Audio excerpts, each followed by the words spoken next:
सोने का भाव इस महीने ऐतिहासिक उच्च स्तर पर पहुंच गया था, लेकिन उसके बाद इसमें तेज गिरावट आई है। इंटरनेशनल मार्केट में स्पॉट गोल्ड 4,381.21 डॉलर प्रति औंस के रिकॉर्ड हाई तक पहुंच गया था। वो अब 6% से ज़्यादा गिरकर $4100 के आसपास आ गया है। ये 2013 के बाद का सबसे बड़ा एक दिन का नुकसान है।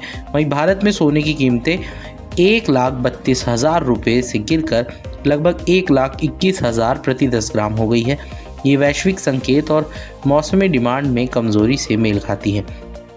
तो आइए एक्सपर्ट से जानते हैं कि रिकॉर्ड हाई पर पहुंचने के बाद किस वजह से गोल्ड की कीमतों में बड़ी गिरावट आई है, साथ ही अब गोल्ड किस ओर बढ़ेगा। कई एनालिस्ट का कहना है कि गोल्ड में हाल की गिरावट का मुख्य कारण तेज रैली के बाद निवेशकों का मुनाफा बुक करना है। साथ ही त्योहारों के बाद सोने की मांग में नरमी आई है। निवेशक भी अपने जोखिम को दोबारा जांच रहे हैं। इससे सोने की सुरक्षित निवेश वाली मांग थोड़ी कमजोर हुई है। Indian Boolean and jewellers association यानी IBJ के वाइस प्रेसिडेंट अक्षा काम्बोज का कहना है, निवेशक प्रॉफिट बुकिंग कर रहे हैं जिससे कीमतें गिरती जा रही हैं। इसके अलावा त्योहारों के बाद मांग स्थिर हो गई है। वहीं मजबूत अमेरिकी डॉलर ने सुरक्षित निवेश में खरीदारी को कम कर दिया है। अक्षा के मुताबिक शॉर्ट टर्म में गोल्ड की खरीदारी धीमी हो सकती है, लेकिन लॉन्ग टर्म इन्वेस्टर्स को अभी भी गोल्ड में वैल्यू नजर आ रही है, खासकर शादी के सीजन से पहले। मार्केट एनालिस्ट ये भी मानते हैं कि सोने में तकनीकी सुधार की ज़रूरत थी।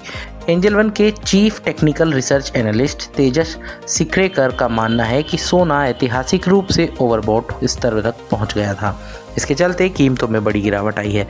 उन्होंने कहा, सोने की कीमत अपने पीक से लगभग 6% गिर चुकी है, जो ट्रेंड रिवर्सल का संकेत देती है। ट्रेडर्स अब पुट ऑप्शंस में हिस्सेदारी ले रहे हैं क्योंकि सीजनल मांग कमजोर होने के साथ गिरावट जारी रहने की उम्मीद है।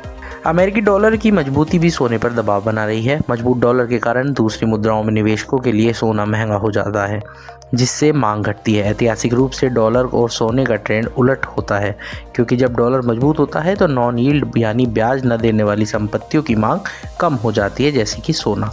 सोने को सुरक्षित निवेश समझकर पैसा लगाया जाता है, लेकिन अब भू राजनीतिक तनाव घट रहा है। साथ ही अमेरिका भारत व्यापार समझौते की भी उम्मीद बढ़ी है। अमेरिका और चीन के बीच संभावित बातचीत ने भी निवेशकों का डर कम किया है।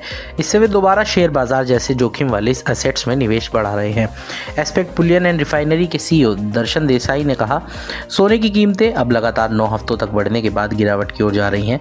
इसकी वजह यह है कि निवेशक अब मुनाफा बुक कर रहे हैं। साथ ही वैश्विक व्यापार समझौतों और मजबूत अमेरिकी डॉलर की वजह से निवेशक अब थोड़ा ज़्यादा आशावादी हो रहा है और जोखिम वाली संपत्तियों की तरफ लौट रहे हैं। अब निवेशकों की नज़र आने वाले अमेरिकी महंगाई डेटा पर है। अगर उपभोक्ता मूल्य सूचकांक यानी CPI उम्मीद से कम आता है तो सोने को फिर से सपोर्ट मिल सकता है, लेकिन अगर महंगाई ज़्यादा बनी रहती है और डॉलर मजबूत होता रहता है तो गिरावट और बढ़ सकती है। हैरतअंगेज रैली के बाद सोने में थोड़ा ठहराव दिख रहा है। अब ये ठहराव कुछ समय के लिए है या लंबे गिरावट में बदल जाएगा, यह आने वाले सब हफ्तों में माइक्रो इकोनॉमिक संकेतों पर निर्भर करेगा।